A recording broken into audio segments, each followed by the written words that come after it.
This is Floss Weekly. I'm Doc Searls, and this week, Dan Lynch and I talk with Aral Balkan about small technology. He has the Small Technology Foundation. He has a server called Kitten. He's working on everything you can do with open source that is part of community, that is in the commons, that we can all use, that's actually easy to use, doesn't have to be geeky, kind of going back to what we love best about Web 1.0, but not just for techies, for muggles as well. And he's got an enormously good design sense. He's really on top of doing all the right things in the world. He's a great guest, and that is coming up next. Podcasts you love. From people you trust. This is TWiT. This is Floss Weekly, episode 753, recorded Wednesday, October 11th, 2023. Small is beautiful.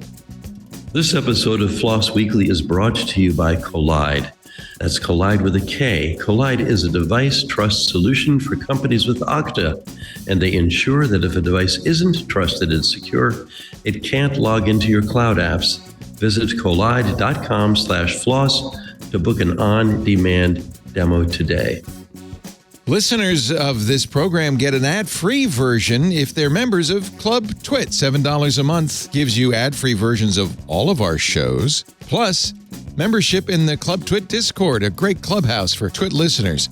And finally, the TWiT Plus feed with shows like Stacy's Book Club, The Untitled Linux Show, The Giz Fizz, and more. Go to twit.tv/clubtwit. And thanks for your support. Hello again, everyone, everywhere. This is Floss Weekly. I am Doc Searls, and I'm in the Computer History Museum in Mountain View, California, downtown Silicon Valley, and in a very, very, very large reverberant room that says recording in progress on the doors outside. So hopefully we won't be interrupted. And joining me this morning as co-host is Dan Lynch in Liverpool, UK. There he is with a completely red theme. I'm just showing off that I've got my Liverpool Football Club shirt on. Oh, that's good. Is that a bird? What is their symbol there? It's the liver bird. It's the symbol of Liverpool. Oh, it is. Okay. It's long. I won't bore you with the story. There's a long myth about how in Liverpool there's a thing called the Liver Building, which has two of these birds, which are statues. One looks out to sea and one looks into the city. And the story is that the one looking out to sea is looking out for the sailors and the seamen who are out at sea, protecting them, making sure they're okay. And the other one looks at the city to make sure the city's okay. So well, it's working so far, is it not? Just about. Just about. Yeah. So our guest this morning is Aral Balkan. We're off to a late start, so I'm just going to go ahead and introduce him. Aral's an old friend and a big friend of open source and all things good and small, it turns out, because that's sort of a theme for him. And you're in Aral. You're actually in Dublin. Are you Dublin or just somewhere in Ireland? Hey, Doc. It's somewhere in Ireland, also known as Kilkenny. It's a lovely little city, kind of about an hour and a half south of Dublin. So I've seen you now, I think, on two continents, but not recently. I think I last saw you in London at yet another failed startup gala in the what was it? I think it was in City Hall. It was a pretty fancy building. Yeah, I don't entirely. Was it the Royal Society of Arts? Because I know we met there once at an event. Oh, there. yes, we did, and that's when you got me to do the. I became a fellow of whatever that was. Yes. Oh, so that happened? Good. Glad we were able to make that happen. I actually resigned from the Royal Society of Arts because they went a bit too Silicon Valley for me. And that must have been after my time. I was disappointed. Yeah. I was there. I'm glad you got in. Yeah, I got in, and then it cost money, so I got out. We weren't going to the UK as often. So, but they had a nice facility. They had a great facility. Yeah, I like that. Yeah, lovely library as well. They have a lovely library and so much potential, really. But yeah, I was quite disappointed with their lack of vision in terms of alternative, approaches to technology. But I guess that's not their main thing. So to be expected. Yeah.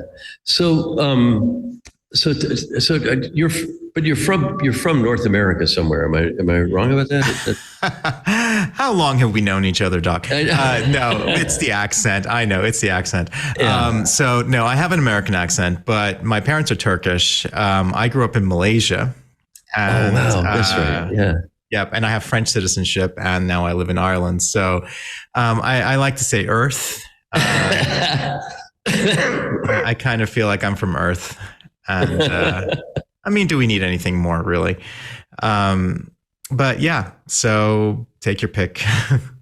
That's great. Wow. So I recall. I think when you first met, you were very long on design, and one of the few people in the open source world who is design oriented. And for those of you who are listening, which is most of you, Aral's background there includes his one wheeler and great lighting. Where's the one wheel? He's very That's well. not why I have a broken hand. And he has a broken hand, which is a little. I tripped over my own feet playing tennis last week in Spain. So that's about as good as that story gets. Yeah, it's a little disgrace note on an otherwise perfect Yeah, feed there. sorry. And now I have my mom calling. Let me just silence that. Sorry. Because everything happens at once. We're also like buying our first home now and stuff. So like people are calling with regards to that. So let me just silence that phone. Sorry. Yes, Doc, you were saying. So why Ireland? Like, obviously, you can live anywhere, apparently, including France, which is not a bad place to hang out. Well, not everywhere. I mean, I wish the world worked that way. I'm lucky enough now to have French citizenship, and so I can live in the EU. Before that, it was only Turkish citizenship. I actually gave that up because I insulted the president of Turkey in a public forum in Germany on purpose, and he doesn't like insults. He's quite an autocrat. So yeah, I can't go back to Turkey now, but that's a different story. I'm happy to tell you if you want to hear it. But why Ireland? So we were living in the UK, and we were working on small technology, on kind of the precursor to just small web, but basically working on human rights in technology. And the conservative government at the time, the Tories, got back into power with an agenda towards scrapping the Human Rights Act, a potential referendum on Brexit, and also this new bill called the Investigatory Powers Bill, which would have meant that they could compel any communications platform to backdoor themselves and for them to implement mass surveillance. And seeing these things on the horizon, none of these had happened really. And only one of them hasn't actually passed now. They haven't been able to destroy the Human Rights Act yet. They're trying. We were like, let's not be in a place where we have to fight the government and try to build technology that protects human rights, et cetera. It's a lot of work to do just one of those things. So we decided to leave. And then, of course, Brexit happened and this and that. So it was, we were like, okay, we dodged a bullet there. We went to Sweden, first of all, because you hear about, Scandinavian countries, how they're perfect and everything. And I mean, to be fair, they are better than most. As a foreigner, it was hard for us to integrate because you have to really truly integrate like 100%. Like you have to really become Swedish with everything that you are in order to be kind of accepted a bit there. But I mean, great thing about Scandinavian countries, they take care of their own, which you can't say for a lot of other countries. At least they do that. It's a low bar, but they meet that. So then Laura, my partner, she's British. She wanted to be closer to home. I wanted to remain within the EU. And so, we wanted a place where English was spoken, and Ireland kind of checks all those boxes. So that's why Ireland. It was pragmatic, really. It's a beautiful place, though. Incredible place to live. I don't know Kilkenny as well, but I do know, I know everyone knows Dublin. That's like the most reductive thing to say. But everyone knows. Also Belfast as well, which is technically Northern Ireland, but I've been to Belfast quite a lot. Yeah, I'd love to see it. I haven't been to Belfast, but Dublin, yeah, definitely. And of course, Dublin is kind of the mecca of mainstream technology, kind of the Silicon Valley equivalent, I guess, in Ireland. That's where all the Facebooks and the Googles, et cetera, are.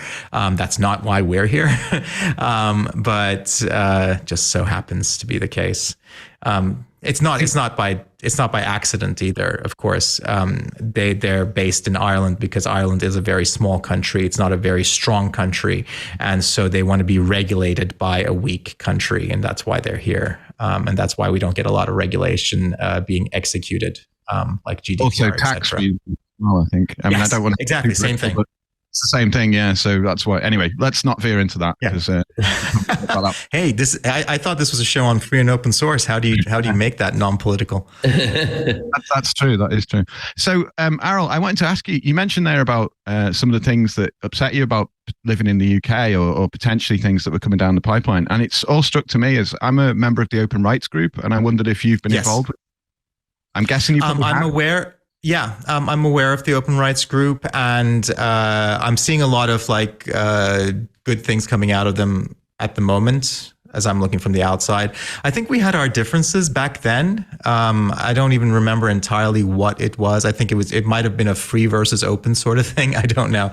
There was a time when I was seeing a lot of open being used to justify kind of I guess open being used in the sense of open for business, as in how can we privatize things so that businesses can then enclose them?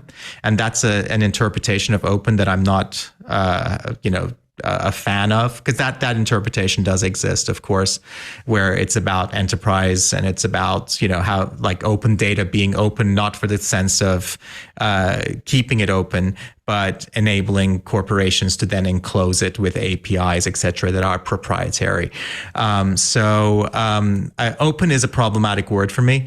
And I guess free is in a lot of ways as well. But I'm seeing lots of good stuff coming out of them right now. I've been kind of boosting some of their posts on Mastodon. So I don't know if anything, I'm assuming organizations evolve, et cetera, as well. And we're not where we were 10 years ago. 10 years ago, when I was talking about this stuff, people were like, oh, tinfoil hat conspiracy theory. Why are you being so critical of Google and Facebook and all of these, lovely companies? They just want to help us. They're giving us free stuff. And I was like, look, you don't need conspiracy theories. What's their business model? Follow the money. How are they making money? It's quite toxic if you think about it. So yeah, I think things have come along. I don't have to make those same arguments today as often.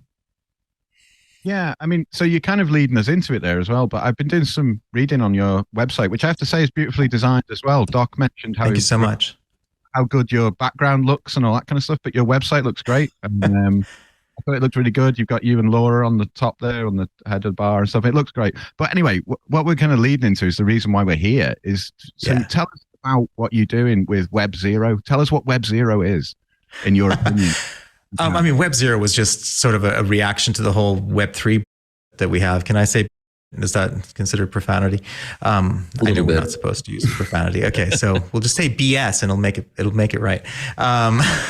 The Web3 stuff, the blockchain and NFTs and all of these Ponzi schemes, etc., which in a lot of ways is just the next generation of Silicon Valley, right? I mean, it started with the web initially. Web 1.0 was just at the very beginning, there wasn't even necessarily a business model, but you had to really go, once they discovered the business model, you still had to kind of visit the sites in order for them to kind of capture the data, it was all about data. It's always been about data. And then Web 2.0 came along, O'Reilly, Web 2.0, and APIs, open APIs were supposed to save the world, right? That just meant that, we made use of lots of developers everywhere to embed our tracking into their websites and into their the applications they were building, so that people didn't have to go directly to a Google, etc. It could be embedded in somebody's site and they get to track them. And then in a lot of ways, Web3 was just kind of like a natural evolution of that. It's like, okay, we've done those things. What now? Well, how about blockchain? Now let's go back and decentralize things, and let's do blockchain and NFTs. And of course, these are all Ponzi schemes, as I don't think I need to make the case for that either these days. So it was a reaction to that. It's like, okay, let's decentralize. I completely agree with you. Let's decentralize, because having all this power and control in the hands of a handful of trillion-dollar corporations is not good for democracy. But blockchain isn't decentralization. What are you decentralizing there? It's definitely not topologically decentralized. Having every transaction in a single database that then you can replicate a billion times maybe and prove that it's the same database isn't decentralization in my book. It's not topological decentralization. If you have a billion people, having a billion databases would be decentralized in the way that I see it, or 2 billion databases or 3 billion databases in the control and ownership of these people. So Web 0 was just basically a reaction to that. You take the BS out of Web 3 and you get left with Web 0, which is just about decentralization. And of course, the problem with it is nobody becomes a billionaire with Web 0. And that's a big problem for some people. For me, that's a feature, not a bug. I don't really use the term Web 0. That was almost a campaign, really, just to say, think about this. I think about what we're building as the small web. And basically, that's just the exact opposite of the big web. So what if we had a web where each one of us had our own place at our own address on this web, and we could be public if we wanted to be, and people could follow us just like they can on Mastodon or Facebook or whatever not. But we could also be private. And when we mean private, we mean actually private, not Facebook private, not you, me, and Zuckerberg private, but just you and me private. So end-to-end encrypted. What if we could talk to each other? So the small web really is a peer-to-peer web. That's what I'm working on building. That's excellent. I mean, I was reading a bit about it today, and you've got some interesting tools that we'll get into as we go through, like Kitten and all these. Yeah. Well, it seems to me a little bit like. Did you ever get involved with the Freedom Box project, or have you heard of that? Yeah, I'm familiar with it. Yeah, definitely. Yeah, ideologically in the same vein. Yeah, exactly.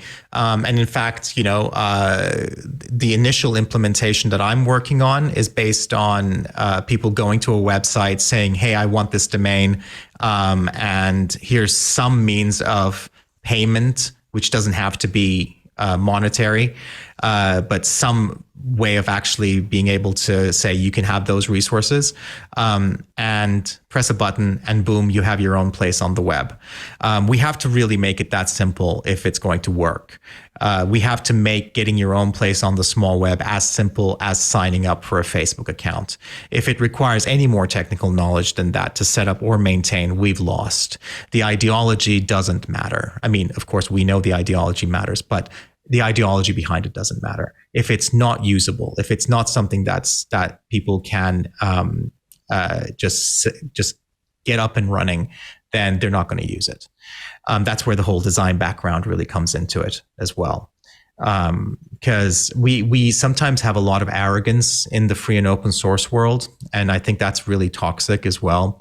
Where I've actually seen people state that if people are not willing to put in the time and effort to learn the tools that we've built, and usually the unusable tools that we've built that work for us, but maybe not for anyone else, that they don't deserve what we're building for them. Kind of like, we're creating this ideologically pure thing, but if you won't take the time to learn our idiosyncrasies of how it works, then you don't deserve our tools. And that's so arrogant. I think underlying this is this aspect of, we still have the concept of users, and we don't use that term in the small web and small tech. We talk about people, because it's a very small step from user, which is an othering in my book, to dumb user, right? And I think we still harbor this notion of these are stupid people. We're very smart people. We build very smart things because we're smart people. And these dumb people, can't figure it out. It's not that.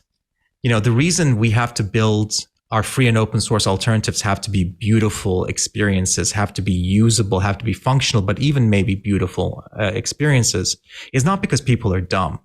It's because they're brain surgeons and they have brain surgery in the morning. So they don't have time to figure out how, what you've cobbled together in your interface, how that works, because you haven't actually given it the amount of time that it might require for you to build something that's easy to use. And I think we really need to change our thinking. I've seen it. It's happening. It's definitely happening. It's been happening way more. Again, I have to much less make this point these days. But I think there is still that element in the free and open source world sometimes where it's like, hey, look, we're the good guys. We're building great stuff. So, it works for me. And if you can't figure it out, then you need to put in the time. Now, those are rites of passages, and we need to really get past that as a culture. We need to get past building these rites of passages for ourselves in the tools that we make, and for the people, everyday people who use technology as an everyday thing. Because unless we can create alternatives for everyday people who use technology as an everyday thing, we don't win any of this. And what's at stake isn't like, toys, technological toys. What's at stake is human rights, it's democracy. Wow, there's a bunch of thoughts and questions follow that. But first, I have to let everybody know that this episode of FLOSS Weekly is brought to you by Collide. That's Collide with a K. Collide is a device trust solution for companies with Okta, and they ensure that if a device isn't trusted and secure, it can't log into your cloud apps. If you work in security or IT and your company has Okta, this message is for you. Have you ever noticed that for the past few years, the majority of data breaches and hacks you read about have something in common? As employees, sometimes an employee's device gets hacked because of unpatched software. Sometimes an employee leaves sensitive data in an unsecured place, and it seems like every day a hacker breaks in using credentials they fished from an employee. The problem here isn't your end users, it's the solutions that are supposed to prevent these breaches. But it doesn't have to be this way. Imagine a world where only secure devices can access your cloud apps. In this world, phished credentials are useless to hackers, and you can manage every OS, including Linux, all from a single dashboard. Best of all, you can get employees to fix their own device security issues without creating more work for your IT team. The good news is you don't have to imagine this world. You can just start using Collide. Visit collide.com/floss to book an on-demand demo today and see how it works for yourself. That's KOLIDE.com/floss. So, Aral, we were talking about, you were telling us all about the Web Zero stuff. I keep saying Web Zero. I know it's just a term you're using. I read the manifesto a little bit today. You did a Web Zero manifesto. Very nice. I liked it. So tell us a bit about the technologies that you're building to kind of enable this small web that you're talking about. Because I see things like you've got a web server or a web platform called Kitten. Can you tell us a bit about that? Yeah, sure. So where it's at right now is I'm building tools to enable developers to build small web apps and sites, including myself. So we're going to build a social network of sorts. I guess it's not a social network if it's peer-to-peer in a sense, but I want other people to be able to build small web and peer-to-peer web applications. And I want us to share every brick of what we're building so that people can build at different levels of it. So Kitten is a server and a framework for building small websites. And it's progressively enhanced in the sense that you could actually give it an HTML file, just a bog standard HTML file like you would have in 1993, run Kitten, and it will serve that. And I think that's key. I think that's really important for anything that is on the web today. Everything else is a progressive enhancement from there. It does a lot. I mean, all the way to having public key authentication baked into it so that developers don't have to build that, because that's kind of a cornerstone of peer-to-peer if you're going to have end-to-end encrypted communications, for example. But it starts, it covers the basics. And basically, as a developer, you have a one-line installation command that you can run if you trust me that I'm not going to invade your computer with my malware. If you don't, just clone the repository and run the install command. Again, it's for developers right now. This tool is for developers, but it uses Node.js as a runtime. And so you can, of course, make use of any node module, etc. And the development process with it is there is no build process. You're running the server. You use HTML, CSS, and JavaScript as a base to build your applications. And then you can enhance them with HTML over the wire using HTMX, which is a very, it's a lovely, small, tiny JavaScript framework that it has first-class support for. And it also has first-class support for Alpine.js, all very small kind of micro libraries, micro frameworks that you can use. So the exact opposite, again, of like big frameworks. This isn't like SvelteKit, or it isn't React, and you don't have these huge build processes, etc. To put it into perspective, Kitten itself, like all of the code, if you took all of its node modules and everything, comes up to a code base of about 1 gigabyte. And to build Kitten itself takes less than a second using ESBuild. But the small web apps you build with Kitten, they don't have a build process.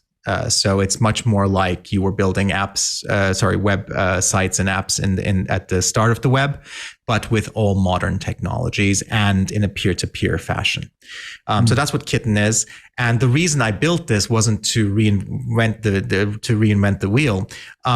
Initially, I was using SvelteKit. I was using these frameworks from big tech, but the problem is, these are built with certain success criteria in mind, right? To build big tech and centralized websites and applications.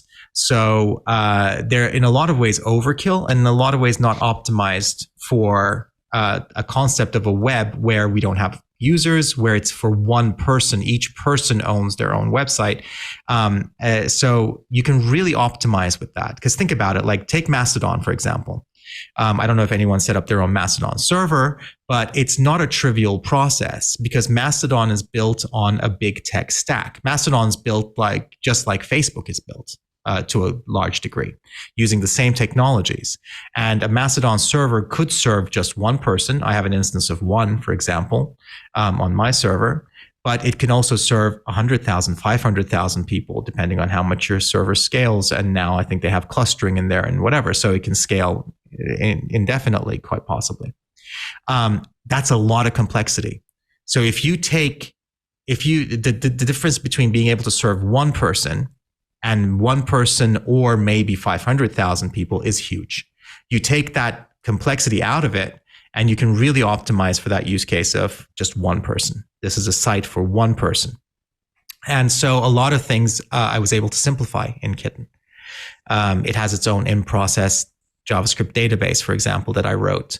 It's an append-only JavaScript log, and it scales for the purposes that it needs to scale. But it means that when deploying these sites, when everyday people start deploying these sites, it'll make that deployment, it's going to make that deployment so much easier because we don't have to install an out-of-process database. We don't have to install a transaction queue of some sort, et cetera, et cetera, et cetera. All these things that we take for granted, which are fine if you're building a centralized system and you have engineers to do that, et cetera, but which make it very difficult for everyday people to own and control their own technologies. Speaking of owning and controlling, does anybody else contribute to these projects, or are you working on them kind of solo right now? How's that looking? At this point, it's me, and that's hopefully not going to be the case throughout. But I think actually that's a feature at the current time because it's evolving in a sense that I'm breaking things all the time with Kitten, much less so now, but especially at the very beginning. And the way that the small web is going to evolve in terms of the protocols once we actually are able to deploy these sites, and then how do we communicate between them? I want that to be an organic process. So initially it'll be, developers, other developers, hopefully, and us developing this protocol. But at the very beginning, I think that focus is really important. The thing is, we have hundreds and hundreds of alternatives, right? We are spoiled for alternatives. We're spoiled for peer-to-peer systems, and very few of these are usable. There's definitely something to be said about a community-based initial approach to things, but I also see those falling into kind of design by committee, into like kitchen sink design, where everything gets put in because, hey, let's not make this person unhappy and let's not make this person unhappy, and so we'll just put another preference and another preference, and I think there, I don't really care whether or not what I'm working on succeeds. I do, but I really do care that that I'm building it in a way which makes it possible for it to succeed, if that makes any sense. And I think part of that is initially, being able to iterate really quickly, being able to be very focused in what you're doing, which is hard to do when you have a larger team. So we did a prototype of the small web with the city of Ghent a few years ago, and where we just said, okay, well, what if the city of Ghent in Belgium supported through taxpayer money everyone in Ghent, all the citizens having their own small web place? So what would that look like? So we prototyped that. I had a team working on it there, etc. And I really noticed there that, okay, having a larger team at this point in time is in some ways a hindrance. I also realized that, having your funding tied to a political entity is not necessarily the most stable thing, because it was a progressive government, local government that was supporting us. The conservatives got into power. They cut our budget immediately. They were like, what is this hippie BS? That's why I'm also trying to make sure that what we're building can be sustainable in the current system, but hopefully will help bring about the system that I want to see, which is kind of a post-capitalist system. So, but it has to be sustainable in the current system as well, which for us means, maybe you'll pay us 10 euros a month to host your small website. I'm building that hosting solution called Domain. That's also free and open source. Everything we do is free and open source. And the reason that's taking longer than it should, than it would have otherwise, is because I want to make it simple for other organizations to be able to host these domains where small websites can be hosted. So that we don't become a center. We're not the only ones hosting them. But for the city of Ghent, that might be, everyone gets mailed a token and that's how they can get their place. For us, it might mean if you want to support Small Technology Foundation, you pay us, 10 euros a month. And maybe that makes us sustainable, hopefully, in the future. But it means that I don't have to go begging to politicians for money, or to the state, which, I've spoken twice at the European Parliament. I tried to get them to see I don't have the energy for that. I don't think I'm glad that other people are trying, but I think this is where I can make the most impact with what little resources I have. Mm-hmm. It sounds like Does that answer your question?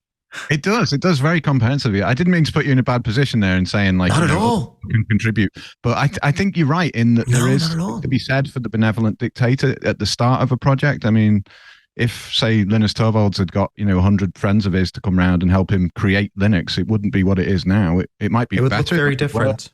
Yeah.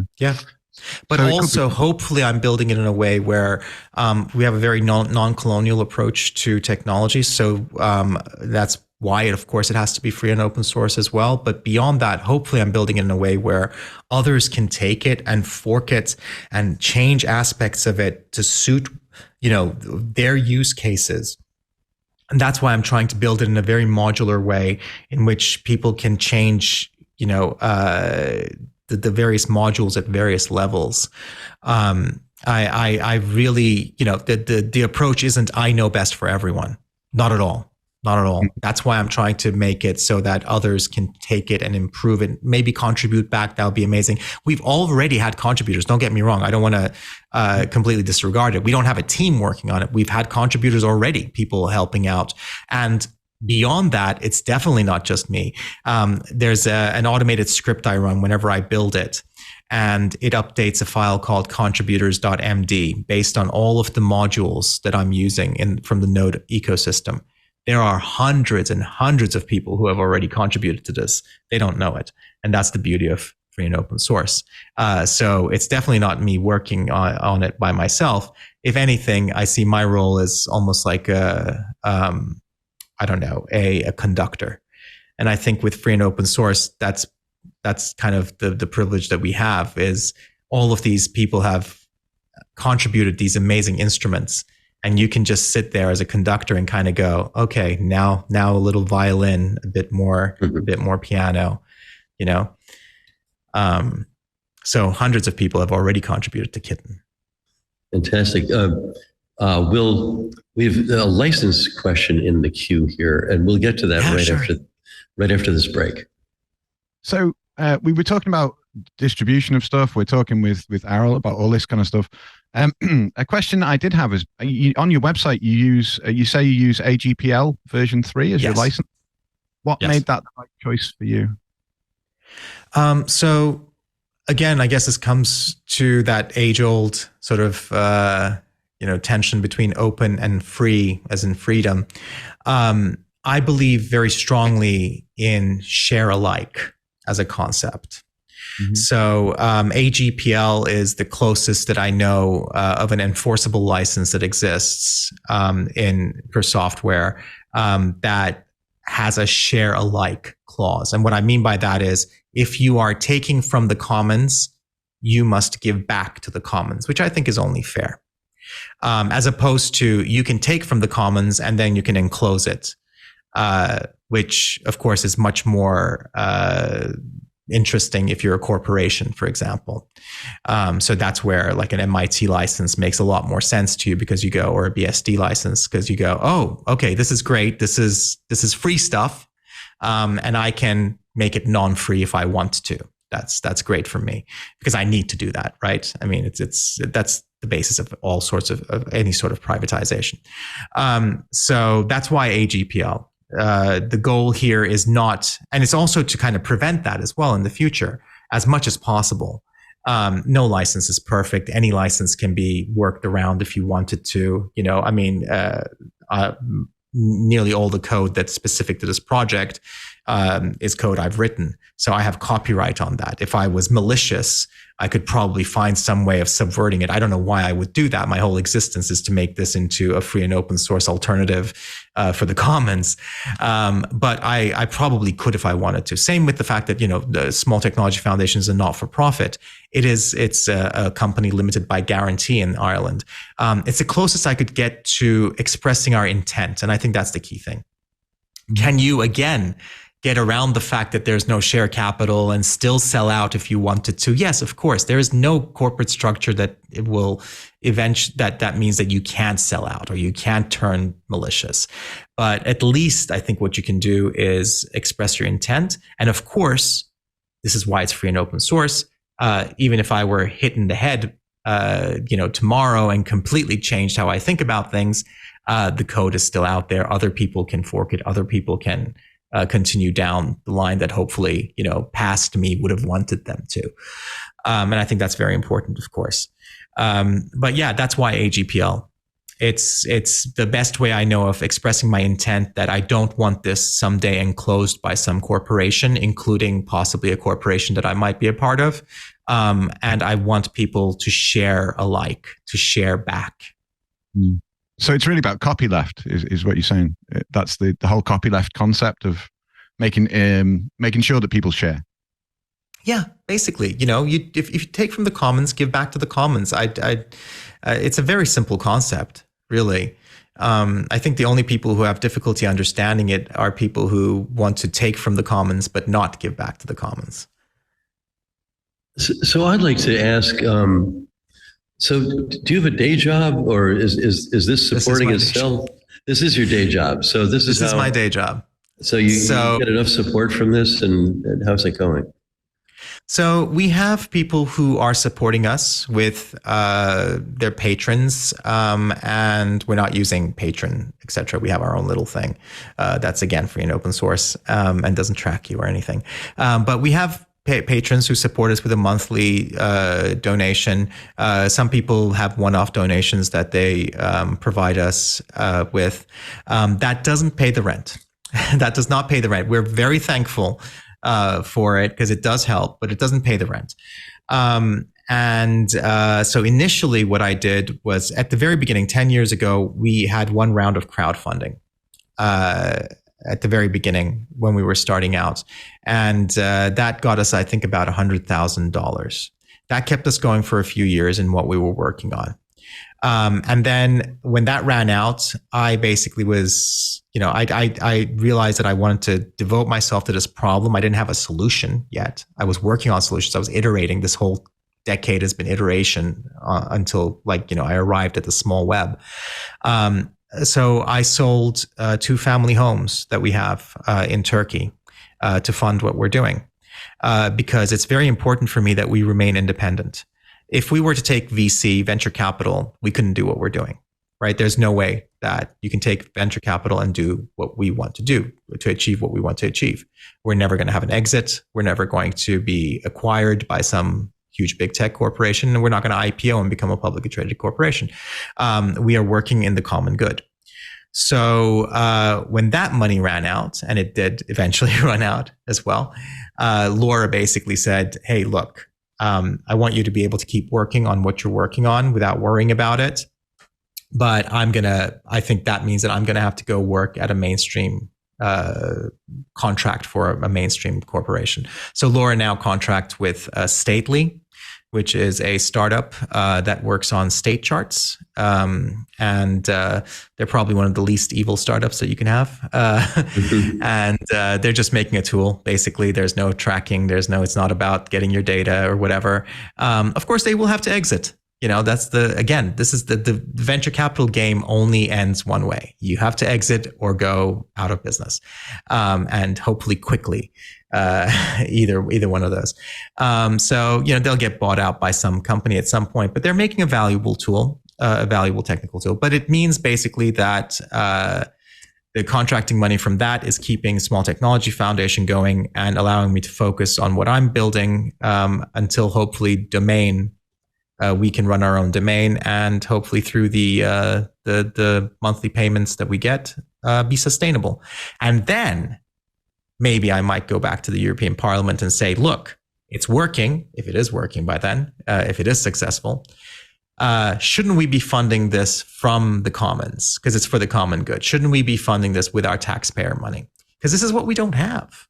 Right. As I was saying, I spoke twice at the European Parliament, and what I told them was, look, you want alternatives to Silicon Valley. You want alternatives to Elon Musk and to X or whatever it is we're calling it this week. And you're not willing to entertain alternate ways of funding that, though. So you're not going to get alternatives unless you fund them differently. In Silicon Valley, what Silicon Valley does so well, what venture capital does so well, is they go, here's 5 million. Okay. Run with it. Iterate. Pivot if you need to. Do whatever. And to, 5 other people or 10 other people, 9 other people, here's 5 million. You do what you're doing. And they know that 9 of those 10 are going to not work. They're going to be unsuccessful. And in Silicon Valley, that's why you need that 1 out of 10 to be $1 billion unicorn. And unfortunately, there's no ethical way of becoming that $1 billion unicorn or multi-billion-dollar unicorn. What if we took what works with Silicon Valley, and instead of making the success criteria becoming $1 billion unicorn, make the success criteria becoming a value to the commons? So what if we gave 5 million to 10 independent organizations and said, go ahead, pivot, work on it, iterate, but here's our stipulation: you can't exit, right? You can't sell to a Facebook or a Google if you're successful. You remain in the commons, you become a sustainable organization, and you keep building whatever you're building for the common good. And this is, I literally just, said this at the European Parliament, and there were people just staring at me like blankly, like, what planet are you from? What are you talking about? What is this? What is this nonsense? That could really work. But, like I said, I'm done with trying to affect political change. I'm going to build something that hopefully once I built it cannot be unbuilt, cannot unexist once it exists. And if it's successful, then I plan on going and saying, here, it works. Why aren't you funding this? I think that's a better approach. It sounds a little bit like a community interest corporation, which they had at least in the UK. I worked with a couple of those a few years ago, and Dan's nodding. So they still exist, Dan? A kick? They still exist. I'm a director of one. Which So I mean, there's some successful approaches like that, but the commons is so interesting to me. And part, I mean, right now, my wife and I are both visiting scholars at the Ostrom Workshop at Indiana University, which is dedicated to the commons. Eleanor Ostrom won a Nobel Prize for her work on the commons. And yet it's amazing to me that we have the internet, which is created by a bunch of geeks. We're using base software everywhere. The software in your Android phone, the software in your clock, in your your brake system, all of these things, so many things, has been made by this process that is inherently commons based, and yet is so poorly understood. And I don't know how we can evangelize as well. I mean, I'm one of the evangelists for open source. I have been for a long time. And it's a really hard sell still. And I don't think it's just because, I mean, here in Silicon Valley, you're absolutely right. It's like you run for the exit. There's something broken about that from the get-go. But there's... I mean, Cory Doctorow calls it, and I don't really subscribe to that because it was to begin with. There wasn't an enshittification that happened. At the very core, we know at the very beginning that somebody sold an exit to an investor, because that's what you do when you get investment. You don't sell the product, you sell the exit, because that's when they make their money back, right? So they want to know, how am I going to make my money back? I'm giving you this money because I want 5 times, 6 times that money back at least. How am I going to do that? That's what you sell them at the very beginning. So no one goes into this like, wide-eyed going, oh, I never knew we were going to exit. It's like, that's what you sold them at the beginning. Sorry, I cut you off. No, that's that's fine. We were just sort of back channeling about the S word, and is it okay? And I think because enshittification is now part of everybody's vocabulary here in tech world, why not? I don't know, but we'll bleep it if we have to. And you know what? There's something to be said about calling a pair a pair. I think part of it is like, there is so much wrong with so many things that I think if you're more worried about how people express their displeasure with things that are wrong or with their righteous anger versus the actual things that are wrong, you probably have your priorities wrong to a degree. I think we need to be much more open to kind of being able to say, look, there's something really bad about this. And I'm quite passionate about the fact that there's something really bad about this. So yeah, I think Cory Doctorow's term is, the reason I have a problem with it isn't the profanity.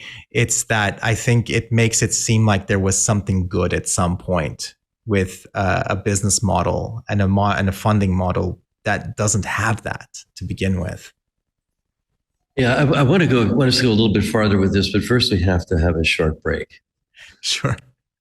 It's interesting to me that everybody understands small business and how just coming into a business, I mean, in less developed countries, you find 10 mangoes and you can sell them on the street. And that's business. And here if you want to start a nail salon or a barber shop, you set it up and you create value, and the value remunerates, and that's business. And it's not a zero-sum game. And it's not a zero-sum game. And you have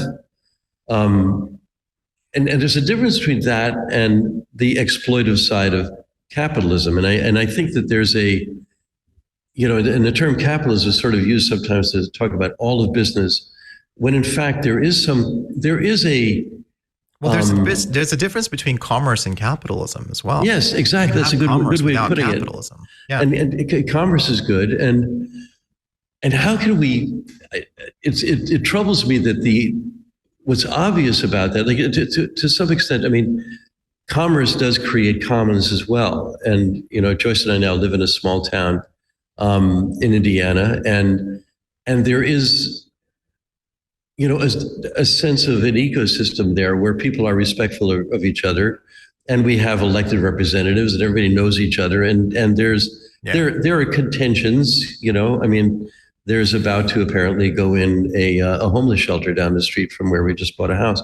We don't have a problem with that, but we have to we have to think about what this means and how it works. But you think constructively about that, right? Or you try to, and it seems to be in the general open source world on the whole that happens. But as there's one end of it is getting more corporatized with it, where it's all inside the big businesses, and there are people working there that I remember with IBM. A guy named Dan Fry told me that it took IBM 6 years before they found out they couldn't tell their kernel developers what to do. It had to be the other way around, and they learned. I mean, apparently they learned, but it's still it's not a tug of war. It's a kind of tug of interest. Yeah. But I want your small is beautiful mentality and thinking and design respect. I mean, it's one of the things I always dug about your work. It's like, it isn't just that this is simple and you can look at it in a command line. No, it's like this has UI and it has design to it, and it's still simple, but it's not ugly. And how do we get that respected? How do we get there? I'm not sure, but I think you hit the nail on the head. The key word is respect. When we published the Ethical Design Manifesto, it was about 3 types of respect: respect for human rights, respect for human effort, and respect for human experience. So at the core of it, it's about respect. The problem we're having, and I think the problem that we're seeing today, is we've created an entity, a form in the corporation, in the publicly traded corporation especially, but in the long tail of startups all the way leading up to that, where we've almost institutionalized psychopathy. Like these are psychopaths. We have created psychopaths and in the institutional version of psychopaths, and then we're wondering why they're acting like psychopaths or sociopaths. You take a group of people, you remove individual responsibility, and you tell them you have one goal: quarter-on-quarter revenue growth, quarter-on-quarter profit growth. That is your one goal. You do that no matter what. And guess what? You're not going to be personally liable for anything. You've created a psychopath. This is the key problem, I think, systemically. And then we expect good things to come out of this. We can have different structures. We can have different incentives. But unless we change the incentives at the core, I don't think we're going to be able to change what we're getting out of these organizations, because they have the wrong success criteria.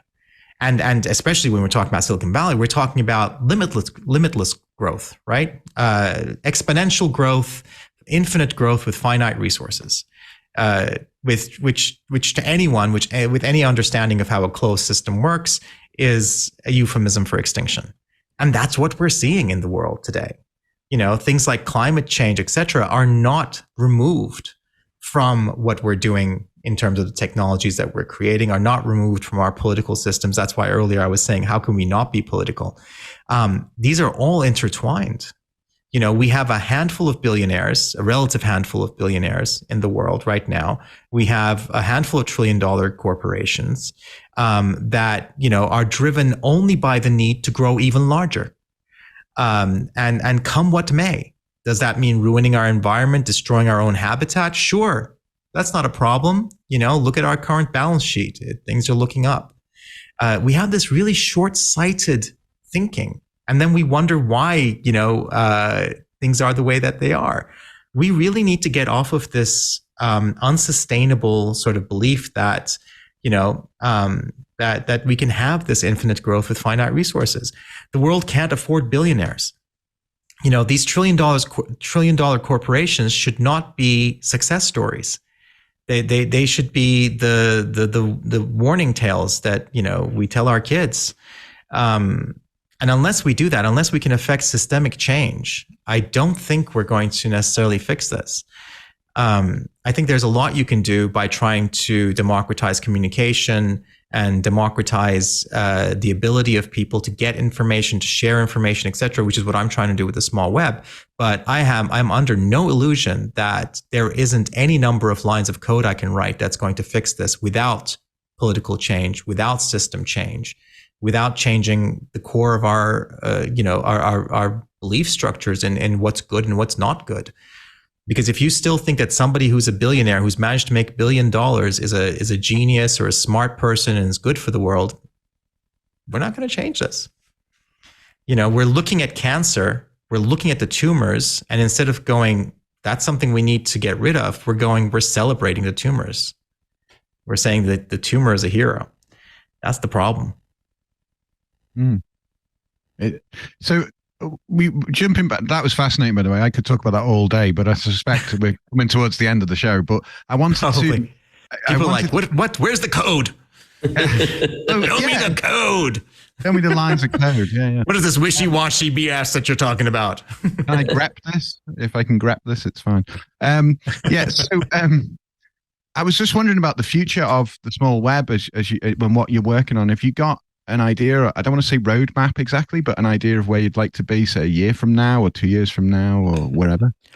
Yeah, well, I mean, basically, I was hoping to be a little further ahead of where I am. I'm trying to also be kind to myself, because there was a time when I was constantly in panic mode, like everything's wrong and I need to be able to fix this. And, that's no way to live. I think I've realized that I'm in this for the long term. I'm in this for the long run. I don't foresee myself working on anything else this lifetime necessarily. So that's the kind of time period I'm thinking of. So I'm giving myself the time to work on this. But that said, of course, we have to ship as well. So hopefully within a matter of months, I want to have domain up and running. Kitten is already quite mature. The only thing it needs is the auto update functionality right now. And I'm reworking the deployment to make it even faster, because right now you can deploy your own small website using domain in about 30 seconds. And so I'm trying to cut that down as much as possible to make it really the same as here's me getting an account on a centralized system. So I want to have that up within months, not years. So hopefully, if not within this year, at the first half of next year, and then that's when the fun starts. We'll have a very basic version of Place, which is the social network that you can install there. Anyone will be able to install any small web app using any domain instance just by providing a Git URL if they want to, if they're a developer and they want to play with it themselves. But it will be the experience will be optimized for installing your own Place, where you can have public posts and you can follow other people and you can send private messages to them, etc.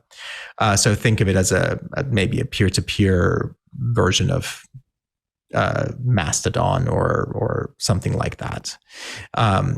So that's what I want to.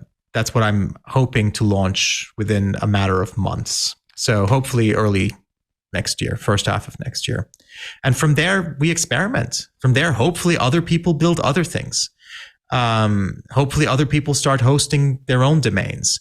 The way domain works is I've kind of hacked the domain name system in a sense, where I'm using the public suffix list, which is a list of domains that ship with every browser, that get treated. They're not top level domains like .com or .org, but they get treated as top level domains like .com and .org. So small-web.org, for example, is on the public suffix list. It's a list maintained by Mozilla currently.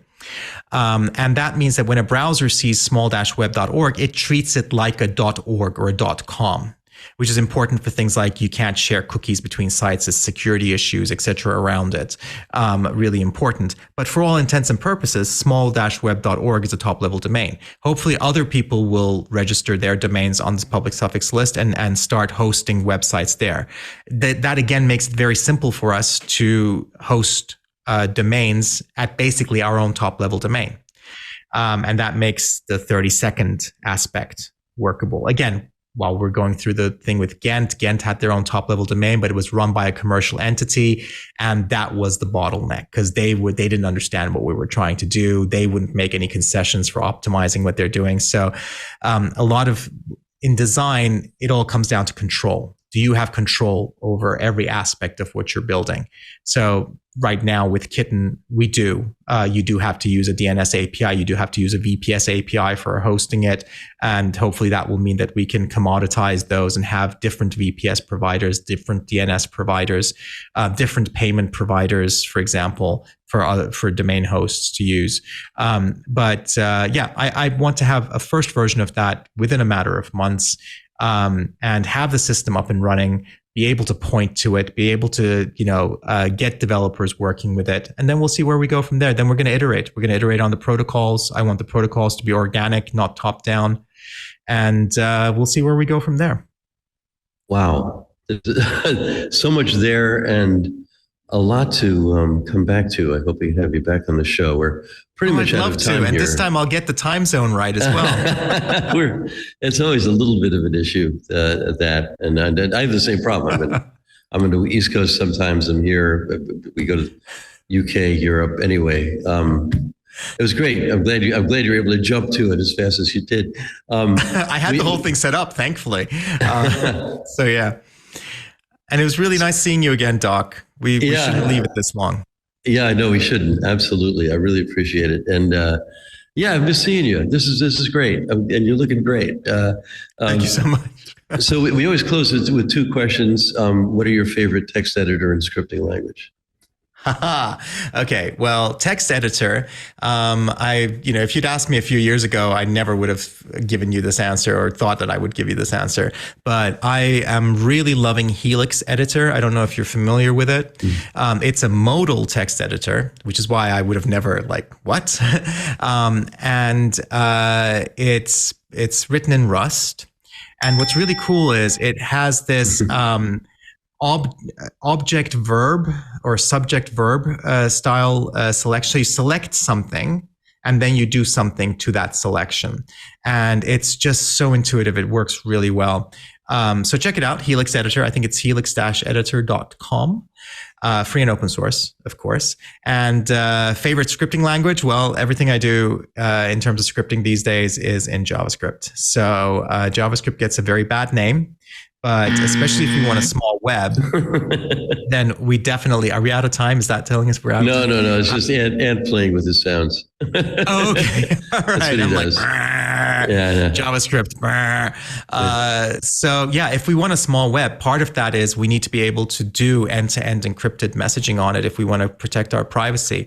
And right now, apart from building browser extensions, which again are, a step too far for people to expect people to install to use what we're making, then JavaScript in the browser is essential for us to be able to keep the secret keys on people's own devices. So, your secret never leaves your device. It doesn't go to the server. And so, JavaScript, it's what Kitten uses on the server and in the browser. And it's not your dad's JavaScript or your mom's JavaScript. It's come along a long way. You can use any language badly, but I think JavaScript these days is a great language. As long as you don't try to add numbers and strings together. Great. Well, we will have to have you back. I would love to. This has been terrific. Thank you so much for being on the show. We appreciate it. Thank you for having me, Doc. Thank you. Thanks. Thank you both. So Dan, that was great. That was really great. And especially... Yeah, so great. I mean, you got the impression there. We could talk all day. I think we could definitely do a 4-hour show, but we don't want to do a 4-hour show right now. So I think that's really good. Such good stuff they're doing as well. Really great work, I think. And I love where Aral's coming from, and always have. We need our human moral anchors as well as our sort of basic principled ones. The golden rule and stuff like that. I think there's. There aren't enough of us. It's old school. I mean, this is sort of where it all started, and I want to keep it there if we can. And having voices like his in the wilderness that is modern society and politics and the rest of it is really important. Yeah, definitely. So what are your plugs? I actually ran late long today, so. That's okay. It's really simple. If anybody wants to find any music, podcasts, anything else that I do, you can find it at danlynch.org, which is my website. And not on the small web yet, but it will be soon, hopefully. You never know. We'll figure that out. So just go there. That's the place to go. Okay, great. And next week, I didn't even have to look at the schedule to know this is going to be Mad Dog. Mad Dog Hall himself is going to be back. Don't have a co-host lined up yet, but we shall have one by then. In any case, that's a week from today, and I'll be back in Indiana, and I think Mad Dog is going to be in his house in New Hampshire, and we'll be able to take it from there. So we will see you then.